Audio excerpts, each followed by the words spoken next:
Decisions टुडेचा नमस्कार. Cyber सुरक्षा आणि सार्वजनिक सुव्यवस्था हे भारतातील राज्याचे विषय आहेत, परंतु केंद्र सरकारने सायबर गुन्ह्यांचे सर्वसमावेशकपणे निराकरण करण्यासाठी अनेक उपाययोजना सुरू केल्या आहेत.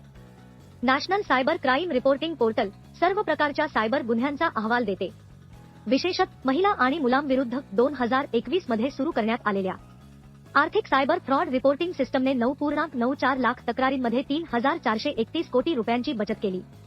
सायबर गुन्ह्यांच्या तपासात 98,000 हून अधिक पोलीस आणि न्यायिक अधिकाऱ्यांना ऑनलाईन प्रशिक्षण, फॉरेन्सिक लॅब प्रशिक्षण आणि क्षमता वाढीसाठी निर्भया फंड अंतर्गत 131.6 कोटी रुपये प्रदान केले आहेत. इट कायदा 2023 आणि पॉक्सो कायदा 2012 अंतर्गत सायबर गुन्हे ऑनलाईन सुरक्षिततेसाठी लिंकतस्थ तरतुदींसह संबोधित केलेले आहे. सायबर दोस्त सारखे उपक्रम ऑनलाईन सुरक्षिततेचा प्रचार करण्यासाठी आणि घोटाळे हायलाइट करण्यासाठी सोशल मीडिया, रेडिओ आणि सार्वजनिक प्लॅटफॉर्मचा वापर करतात. डिसिजन्स टुडे पाहिल्याबद्दल धन्यवाद.